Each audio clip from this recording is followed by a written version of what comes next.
Alright, welcome back.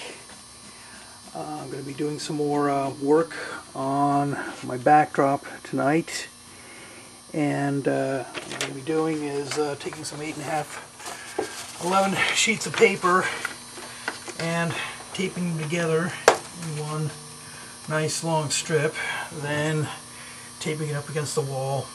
Use a pencil to draw the contours of my landscape.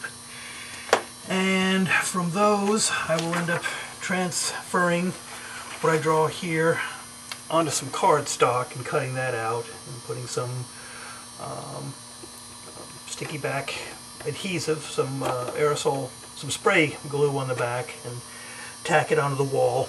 Then do more airbrushing that way. So that's the big picture here. And for those of you who are wondering where I was at with my river, that's where it stands right now. So, and some of you may be wondering, well, gee, why didn't I do my backdrop first? I mean, I agree with that, because in most of the articles I've read in Model Railroad or other Model Railroad related magazines, the backdrop is usually one of the first things that gets done after the bench work has been put in, before any scenery and track work gets put in. And if I had to do it all over again, I'd probably do it that way. But at the time when I built this thing about 5 years ago, I just couldn't get my head around what I wanted to do for my backdrop. Didn't have the inspiration or the materials or the ideas to do it, so I'm kind of doing things a little bit in reverse order. Kind of complicates the process a little bit. I'm going to cover all this crap up, but anyway, we'll just make it work. So let me get started.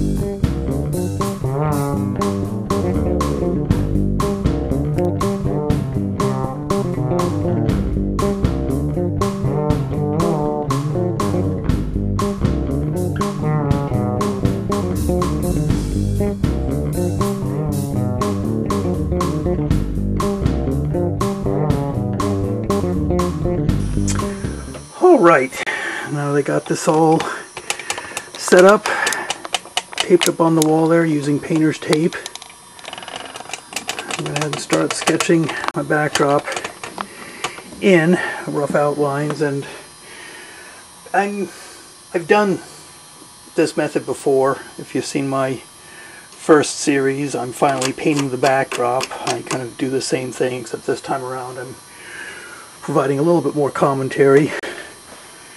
That one was just entirely music only. So alright, just by a river bank here, I'm probably going to be planting some trees and small shrubs around here. So I'm thinking what I might want to do is probably, haven't decided yet, put some trees in there. Oh boy, my hand-drawn trees are crappy, so just kind of put some things in perspective here. And then, yeah, maybe not. Maybe I won't do trees, at least not that close. Can always plant some model trees in front. You wouldn't see any of the trees behind in the backdrop, since the river's going that way. And one reason I'm thinking of actually trying to paint some trees is that I want these hills to be up closer, to be bigger and closer than the ones over here, which are much more distant. You know, so you wouldn't see individual tree detail in these distant hills. So that's what my thinking is right now. I'll have to see how things come along as I sketch them out.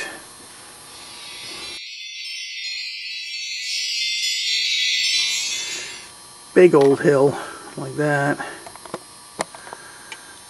The nice thing about sketching it on paper is if I totally screw everything up, I can always go ahead and first of all erase the pencil off of this, or else just tear the whole thing out and do a new one.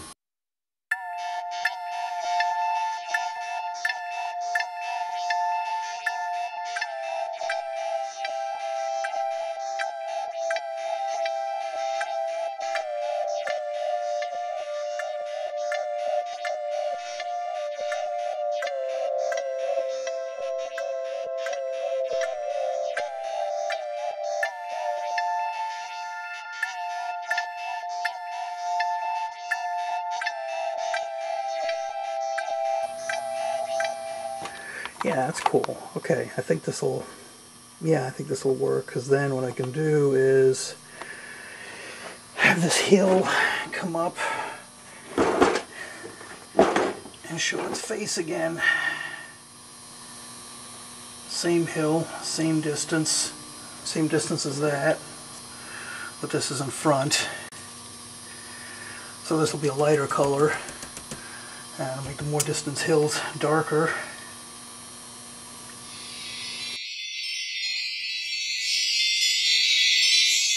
Because now we're starting to get closer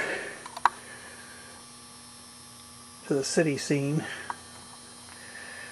So I want to bring the hills back down, and or at least have them recede in the distance. I have a more flat urban area here.